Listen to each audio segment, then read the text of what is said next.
Hey, welcome everybody again to my podcast, Woman Who Swim with the Sharks. This is our third episode for 25 and it's been very lit. And today I finally got one of the ladies I've been chasing for the longest. We've been trying to get together from last year, but life was crazy, but I'm super excited I get her today. Her introduction, I could read pages of all the amazing things she have done. She's a shark feeder. She's the owner of Epic Diving. She do trips to Tiger Beach and I've been in charge of a lot of productions, just amazing stuff. She is also a mother of three lovely childs. She have everything. She's a boss lady. She's a true inspiration. She's actually the first person I met, like a female I met. And I was like, wow, one day I want to be like her. She is like amazing woman. And just if I had like a soulmate shark wise, she's my soulmate in the shark world. So Deb Canabal, welcome to my podcast. I'm beyond happy to have you here and being able to share us and to share you with all my listeners. Thank you for having me. That's a beautiful introduction. The feeling is mutual. Oh, Since the day we met, we've been shark family. I know. And it was funny. I really would love to share. Like, I remember when we met, well, when we did the first interaction was just over because we were getting to do a TV production. And I was hired to be a safety diver for your company. And you didn't even know me, but you were like rooting for me to get the job. And I remember like, I was a little bit intimidated because, I'm not even 5. And then I knew like I would be like being like a safety diver for this badass like production. And I was like, they will say, what this polypog is going to save me from like a 16, 17 foot like target shark. And then I saw you walking down the dock, like maybe you're like a little higher than me. And he was like, yeah, I'm the shark feeder. And you were like, tiger sharks upside down. And I was like, yeah, Polly Pocket World is ruling the tiger shark. So This has been my dream and my passion since I was young to work with, sharks and aiding shark conservation and all the things that I'm doing now. So it's been a long trip, but it's such a rewarding experience because, the animals, you met all the tigers. They're all, most of them we know and come back every year. They migrate through back every year. So you really start to develop like, a bond, a relationship with them. You get to know when they get pregnant, when they're moody, when they're not pregnant. You learn their site, things like that. There'll be different behaviors. They all have their own personality, all have their own behaviors. They all act different with different people. So the more you learn that, the more it's easier to handle them. I don't think of it as anything special. For me, it's just, it's natural. And well, for everybody like that is listening, what do you do? Like, can you tell us a little bit, what do you do and how is your like daily basis life? So I own and operate Epic Diving, which we offer shark diving tours in the Bahamas. Our focus is at Tiger Beach. So we have tourists come in. We're a day boat. Tourists come into the island, stay, and then we take people out diving. Typical day, we start in the morning. We go out there. We come to site. We get the tigers. We go down. We do a dive and a feed, and very much like shark dive experience. Everybody sits around in a circle, and we have the feeder there in the middle. And it's an amazing experience. The tigers like I said, they all have their own personalities, all different behaviors, and they act different with each person, which is nice because you get to like learn different people and how they dive. And what I really like is that I have two things on the conservation side that I love because I have a lot of divers that come here and they're afraid of sharks or they're apprehensive. And so I take the time to work with those divers, get them comfortable, take them in the water. And it's just so amazing to see someone who's so apprehensive or, nervous. They wanted to do this dream their whole life, but now they're finally doing and they're ready to jump in and they're scared. And to go in scared and to come out like, best thing I've ever done. I'm going to go back again. And then you see, and I have a lot of repeat divers that come diving with me every year. And I even see the growth in the divers, like on our women's retreat, we saw the women that have some apprehension, some fear to jump in right away. It was just all gone. When they went in, it was like, and everybody was, every day we were doing more and more, and the women wanted to do more and more and more photography, more different modeling shoots, more a little bit, So I love that aspect of it. I love to make people feel happy and connect with the animals, and then go home and whatever aspect it is, either photography, videography, just talking to your friend, going on social media, whatever, just really putting it out there how they're not these mindless man-eating creatures. They're very important to the ecosystem. And the second thing that I focus on is I like to, I believe shark conservation needs to be hit at from many different angles. It's not just one thing. So I believe photographers, videographers, filmmakers, NGOs, everybody who's working to support sharks. For me, the way I wanted to personally do it is I wanted to start a day boat operation in the Bahamas. And like where I work in the West End, like right now, there are no jobs. Nobody's in the hotels. So the maids don't have work. The restaurants don't have work. Taxi drivers, all these people right now out of jobs because there's no tourism right now down over here in Grand Bahama. So by me bringing in all these shark divers, now it brings tourism to the island. So it creates a different feel from the locals.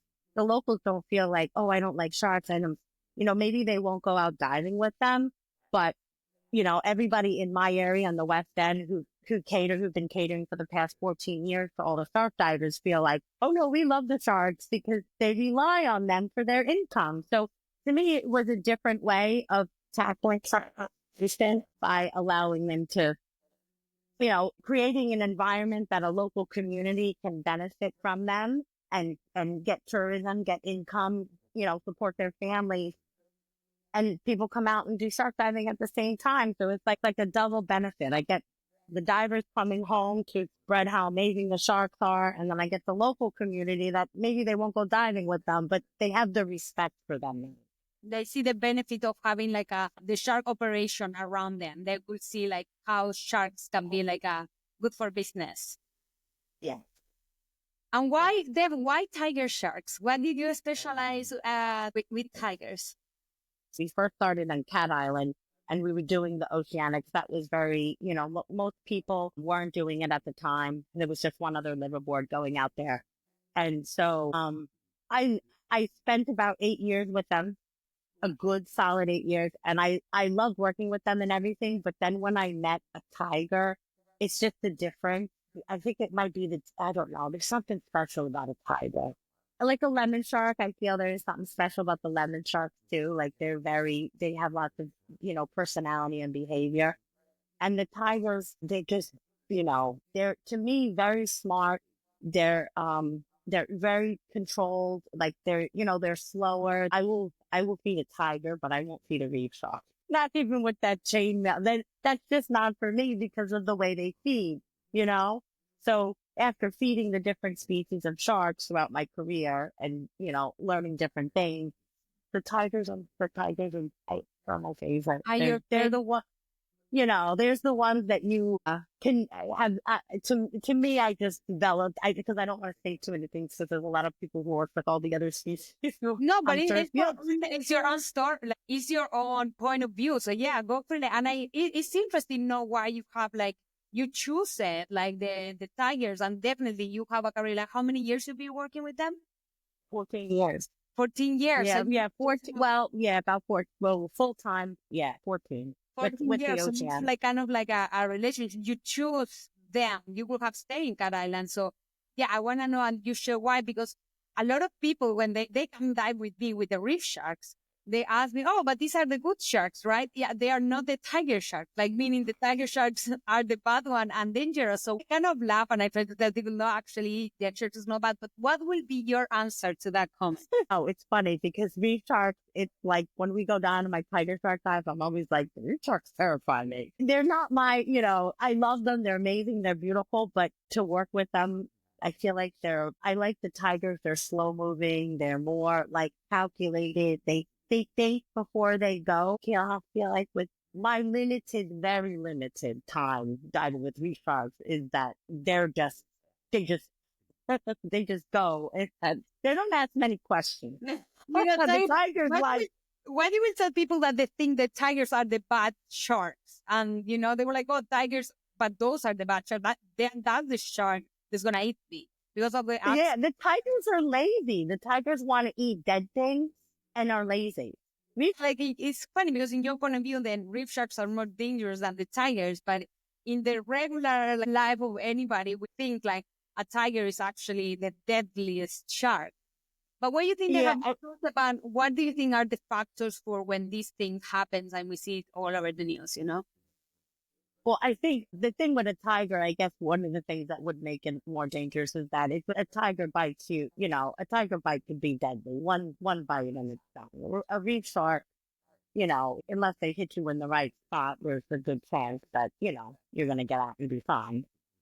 So I think maybe when people classify like the great white is the most deadly, that's because they can just eat you, in an instant. So I think in the mainstream, people classify them as what predator can basically just take you out. You got the white sharks, the makos, tigers, they're all up at oceanic white tips. And people think maybe more the reef sharks, the lemon sharks, the nurse sharks, they're more gentle. Everybody swims with them. But I mean, you've been to Bimini. Those nurse sharks are not nice.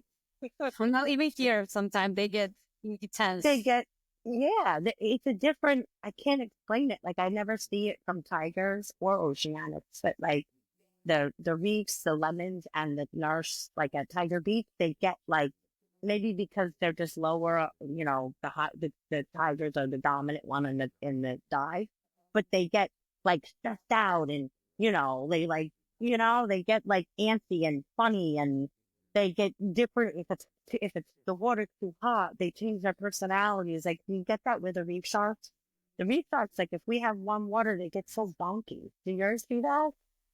Yeah, but we kind of like used to it. I think you get used to your kind of like Your behavior. yeah. Kind of read and which one is acting crazy or like is in the period or whatever. So you gotta learn, and I think you're like very comfortable with tigers. But why then you will say like when tigers fight, like when they are earning like a bad reputation, why you think cause like for a shark like a tiger shark bite or something like that? I think that, when the Tigers won with Main Street with media and stuff like that, they're also a sexy species to talk about. You know what I mean? It's cooler to get bit by a tiger or a white shark than a reef shark. So I don't have to say maybe that's the bad way to say it, but according to media, right? According to the media, if they got to put on, put something on the media and say, "Oh, we have a tiger shark. A woman got bit by a tiger shark versus a reef shark." It's more like, ooh. But and I think like in the Bahamas, I mean, there's, that we had the accident with the tiger shark there, Nassau, that was by the hotels there. I mean, I think people, they don't look at what's going on there. I mean, the shark is just hungry, being sharky. It's a lot of what, grassy, turtle grass there. So they're going in the area just because they're just being like a shark, looking for food. You know what I mean? They're not there to maliciously hurt somebody. It's not like a human being. A human being, if they want to come after you, that's a malicious intent. Where any animal, and I always like to say it's a shark accident because I think that the shark really accidentally, thinks that you're food or just swimming in the area, there's a foot dangling from the surfboard. So I wish that media, when they present it, they don't care about the ratings and stuff like that. And they present it a little bit more like it's an accident. An accident happened because how many people go driving on the highway and die from a car accident, but nobody hears about those car accidents. There's probably 50 car accidents in one day to one. So I think that's why the tiger shark and also like the great white too, they're just that key species. So when something happens, It's even wherever it is. that's why like everybody fears so much the tigers. But I see like lately the interest also. I don't know. Well, you can tell me firsthand for your business the interest of diving with tigers. Is you think it's been growing for the last couple of years, and why Yes, you think that's happening? yes, I think it's very much growing. I've actually seen it when I first started running chips and running the operation. My primary guests were photographers, filmmakers. I really had more were extreme hobbyists, people who were, really into photography and stuff like that. It was somebody who wanted to just come and have a dream come true and meet the tigers, spend a couple days and leave. That basically kind of clientele didn't exist 10, 12 years ago. It was the people who want to be professionals or extreme hobbyists. And now I've seen over the years a complete shift. I would say about 50% of the people coming out diving with me are just people who just want to enjoy it. They want to see it. And I think it's all this, they see it all on social media. And then they become a scuba diver and then they meet another scuba diver and oh, my shots are so great. And so it's kind of this, I think that all the conservationists and all the people out there since I started doing this really did their job because so many people now, surf tourism is booming. It's booming. It's doing great, and if they're not diving, people come diving with me, they come diving with you. They go all over the world to see different species of sharks, which to me is incredible because it's just creating this beautiful vibe of, sharks are important to the ecosystem. They're valuable to the economy. They provide excellent ecotourism to places like, and you look at like Madison, people like this, Christina's a lot of, they're all doing these huge things with these sharks and all this over the years. We've been, doing this for so many years. And now I really do think that all those people, the collective amazing shark women out there and men have brought it now to the point where your average scuba diver, you go and get open water and your next thing is, oh, I want to go see a tiger shark. I want to go see a great white or whatever. And that's so true, Deb. And all the communities being growing and we kind of supported each other. And that's all where we can talk a little bit about what we have done when we came in together. And I think we share very similar stories, like being a female business owner on a field that is mostly like main taken, like scuba diving is mostly main. So when you're like a female entrepreneur, sometimes it's a little hard, especially dealing with sharks. And I remember we got together and we shared so many stuff and we were like, also we thought and we felt like when you dive with a tiger shark, and well, this is going to be my first question before we talk about the retreat.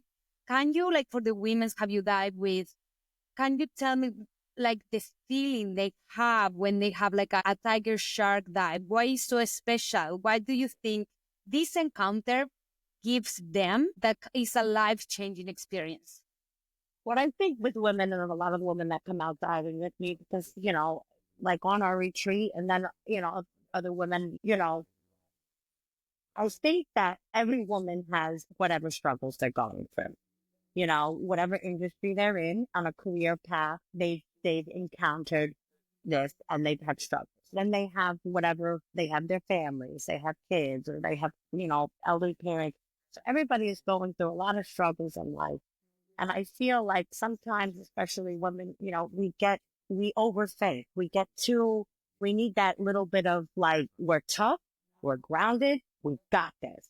And I feel like when you have that moment before you go on a tiger or the dive, and this is why our retreat, I love our retreat, because it gives the sense of like, you have that sense of people never done this before. And they say, okay, I have a little fear. This is, I'm a little nervous. I get this, I got the diving. There's all these elements going on that they got to be. And then they go in and then they come around and they feel soft. They feel empowered. And then you see these women, I redirected a tiger shark. You know what I mean? And their eyes are like, and you see them, you've seen it. You see the girls underwater. They're like, I did it. And when they come out of that water, I say to them, you see that power, that feel that animal, that's a 16-foot predator that you just redirected. So if you could do that here, you get out of here and you could do that to anybody. You know what I'm saying? You are powerful. You're a powerful beast. You are a predator, just like these tiger sharks. And if these tiger sharks are going to respect you like that, then use that empowerment so that everyone else respects you like that. You know what I mean? Like I have a tough personality, and you know me, I'm probably a little bit more of a mako than a tiger, but I don't hold no punches. And sometimes I wish I could be more tiger-esque because they're sweet and everything in the beginning, but they also have a side to them that you don't mess with them.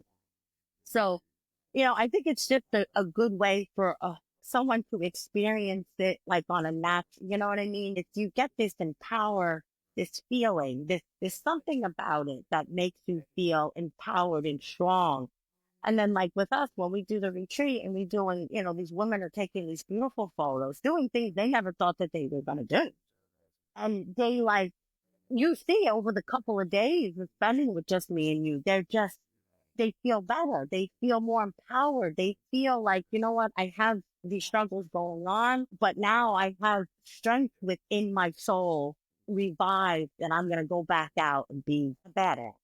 You couldn't have said it more perfectly, but to give everybody like context, Deb and I, we are organizing from last year retreats specialized for women. It's Tiger Beast Boss Bitches Retreat, but because that's our like message out there for like any women go there, feel like a boss and get out of there and come back and kill it in life. Because that's how like we feel like this kind of experience gave us a lot. Like if you're struggling, you go down the tiger, and it's so hard to put it in words, Deb. Like It's so hard. thing, but I think you put it so beautifully. Like you are in the wild because we're with wild animals. They're not trained. They're not engaged. We are not in aquarium. So we are in the wild. We are with like apex predators that they are huge. The plus they have like this awful reputation. And then you get, or to touch them, to redirect them, be next to them. And then you feel they because they look at you with your eyes, you always be looking at, and then you feel this connection. You are fully connected with the wildest, and then you're there and you're empowered, and it gives you like the tiger. I think if we could see like the energy like through our eyes, we give you like how the tiger gives you that. That's why, like, we are last year with Deb, we did it a little bit blinded because we just had this idea. We have all the good intentions. We knew it would work, and we have amazing, like, 10 ladies that sign in, and everybody absolutely love it. So we decided to do it. And we decided to do it again this year. Actually, we're doing 2 retreats because the first one is Peel, and then we have in March from the first, right, for a week. And then the second is from June 6 for 4 days. And then it's beautiful because also I think like females, we understand each other, like we are super nurturing. And a lot of the ladies I remember from last year were super nervous about it. But super nervous. But they felt so, like, how is it, comfortable to sharing their fears and to sharing their uncomfortability. Were people like crying before even jumping in the dive, how afraid they were. But it was super safe. We were all, you didn't do anything. To see those women, that's what I love. To see those women come out, you're the ones that do that the love, and to see them and then just be so happy and so empowered and fulfilled, and then like 2 days later, see them down there redirecting a tiger, like what? I'm good, and you're like, wow. It's incredible. It's incredible. It is definitely, and I think that the word we got at the end of the trip from our lady was like life-changing experience. Yeah. I wish, like, I think with the women's retreat, what I really love about it, it is a different feel. I think it's like we just had such a really nice group of women. Everybody was support. It was a different kind of a feel, right? Than a regular trip. And when we run regular trips, it just felt everybody was sharing and opening up and caring for everybody, and it was really nice. It was really like a sisterhood. It was like a sister. Yeah, it was the sisterhood. And now to this day, we still talk to, some of them are coming back again. Yeah, of course, we have some repeaters that how much they love it. And it's like, I felt safe, and it was like no pressure, and it's not like, I want to be clear, it's not like I hate men, like I love it, like trying to be feminist and like, like how you say, not giving credit to males, because I don't believe in that. I believe we are all equal.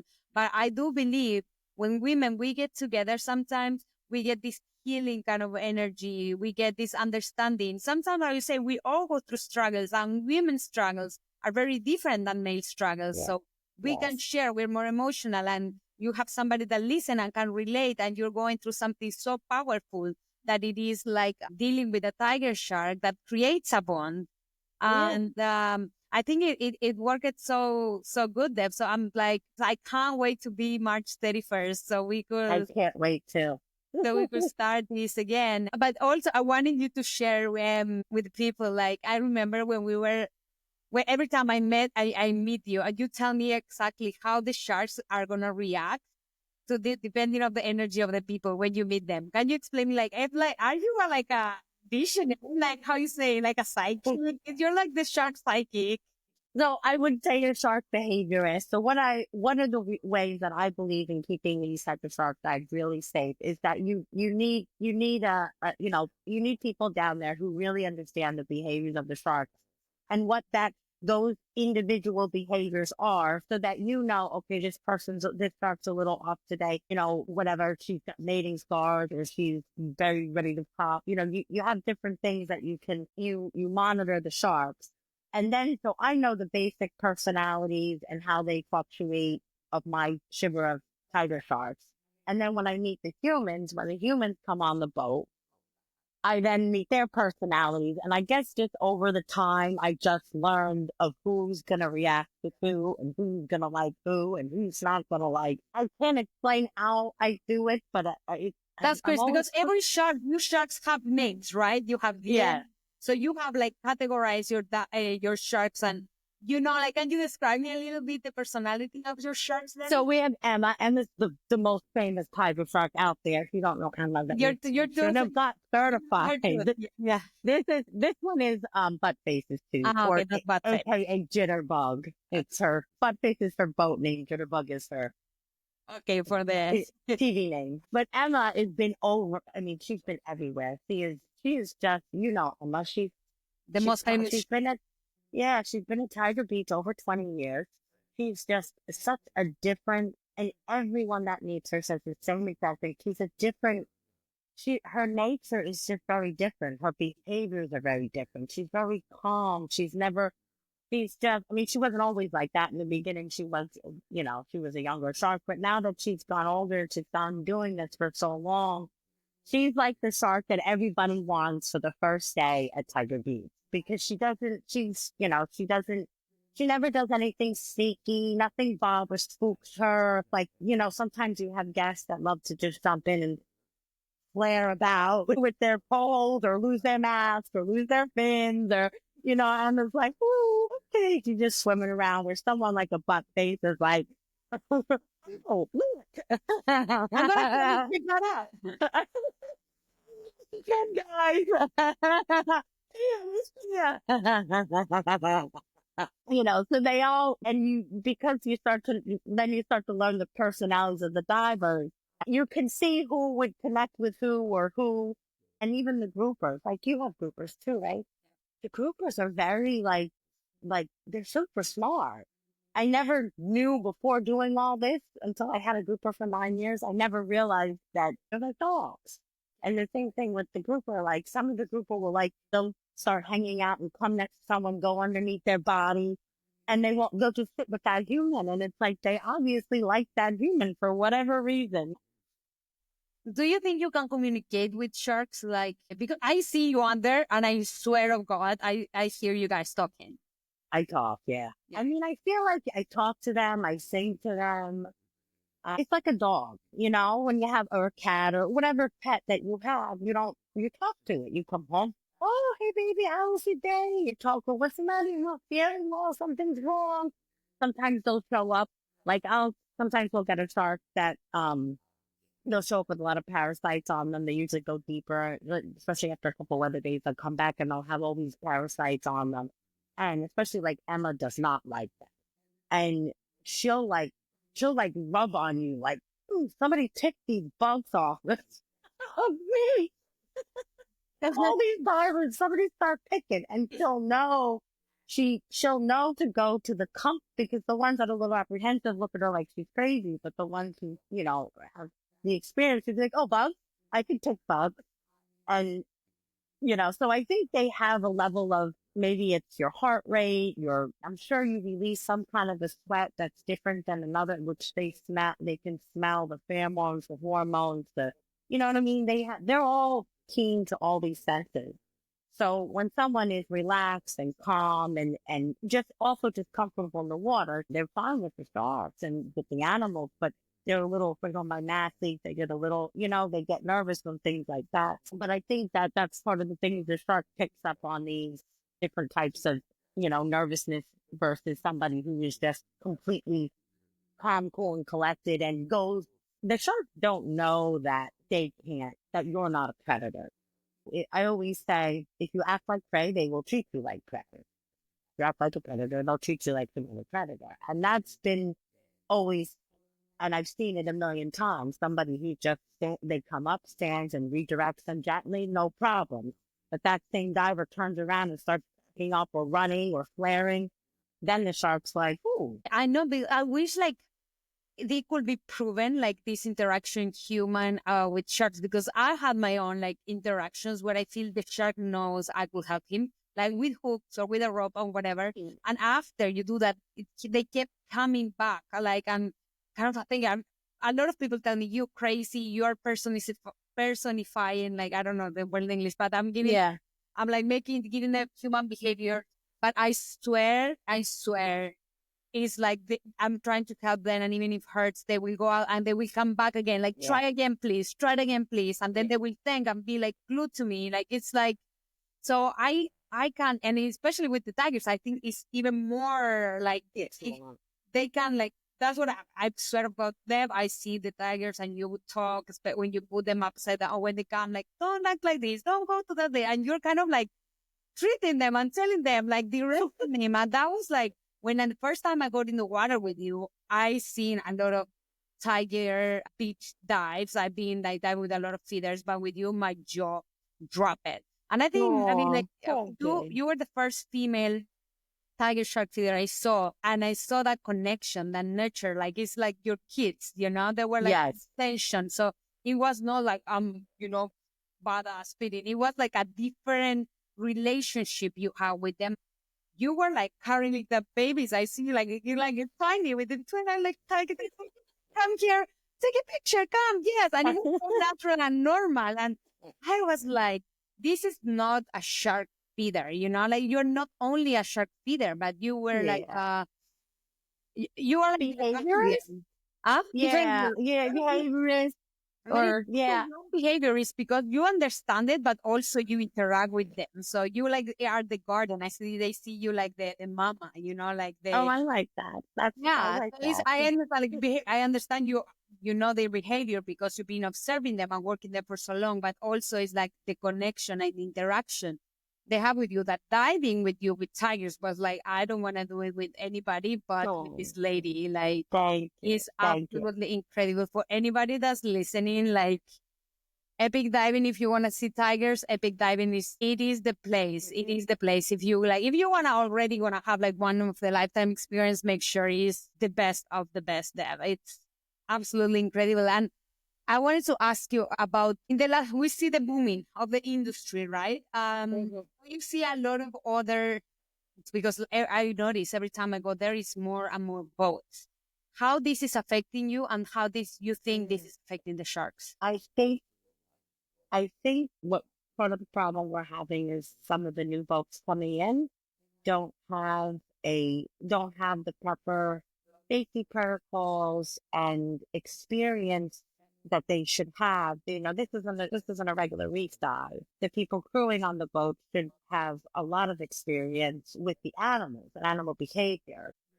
The boat, since the beginning, the liveaboard since the beginning, do know that they care for the animals. They take safety, we communicate together and we all agree on certain things. You know what I mean? Everybody has to wear full black wetsuits. Everybody has to have their hands covered. Everybody has to have a stick. If you don't have a large camera, we dive in this formation. And then, if the visibility is not good, we'll call to each other and say, oh, it's not good, so we got to wait. You know what I mean? Things like that. So with the older boats, it's a real nice relationship that we communicate to each other about what's going on with the sharks and the conditions, so that, if I notice something or they notice something and we talk to each other about it, then it's, we can keep all the divers safe.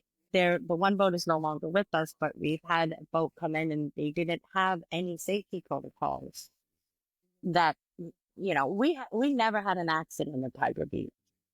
And the new boats coming in, And they're not don't, respecting or following the standards and protocols you yeah, have set that left yes. like the Tiger Beach kind of And not safe.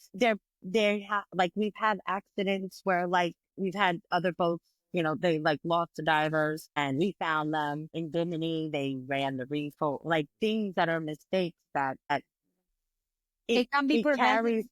But that's what I mean. You think this boom like is making many people saying like, okay, so I don't know if you saw like that like, a month or 2 months ago, a lady was beaten in the head by a tiger shark in the Maldives. It's, Yeah, I I saw just that. saw that video and a lot of people were commenting, a lot of people were asking me to it.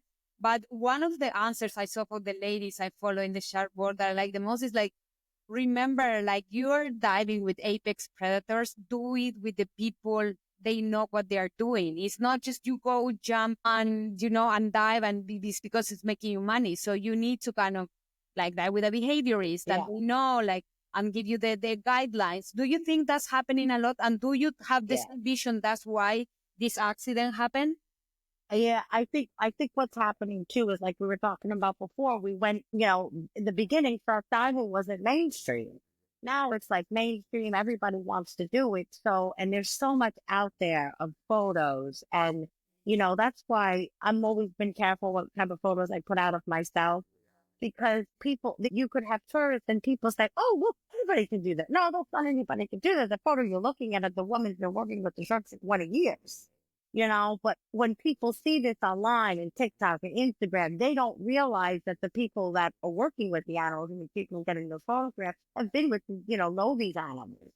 So, what I think is people are now a little bit more social media happy. So someone goes on a dive and, oh, I want this picture. I want that. They don't think.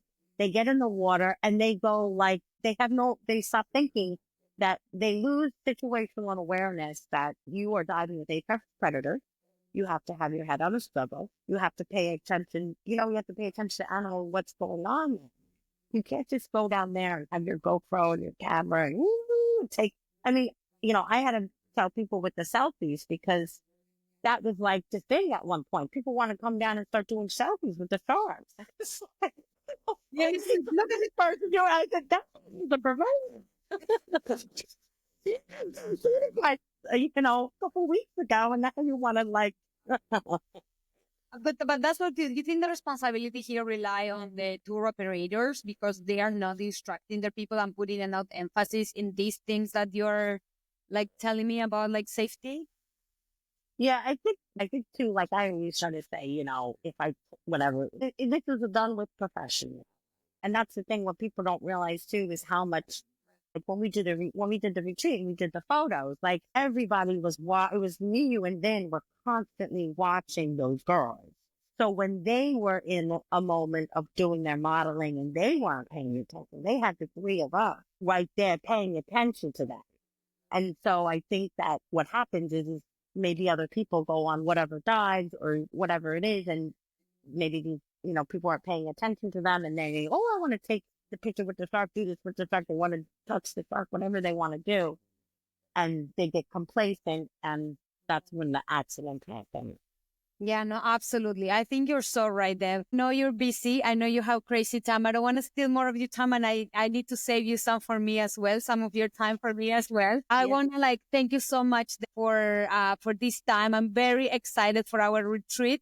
Anybody that had interest, anybody have interest in participating? Do we have some spot left for March? Yes. Yeah? Yes, we do. We actually just had a cancellation. So we had 2 spots open for March and we have a few spots left in June. Okay, perfect. So this So is for any women that is certified diver, correct? Any woman yes. certified diver. Any other requirements or anything like people should know before that they are curious about it, but they are not sure if they can participate?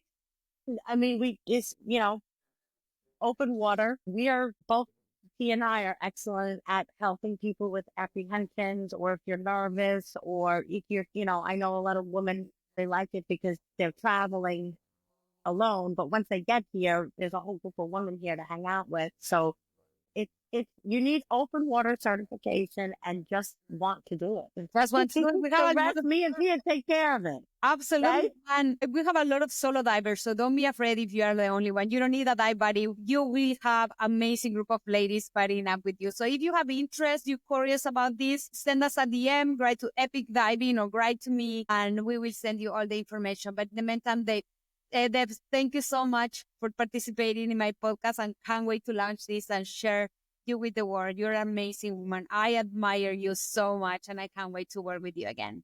Thank you. The feeling is absolutely mutual. You're an amazing woman. I love working with you. I cannot wait. We have so many more things to do too. I know. And for everybody that's listening, thank you so much for listening to this amazing episode. I was waiting for this episode forever. You know them. I was like, I know. I was waiting for this episode forever. So thank you so much for listening. I hope you like, I hope you subscribe, and I hope you DM us to find more about our retreat. Okay. See you guys in the next episode. Bye, everybody. Thank you.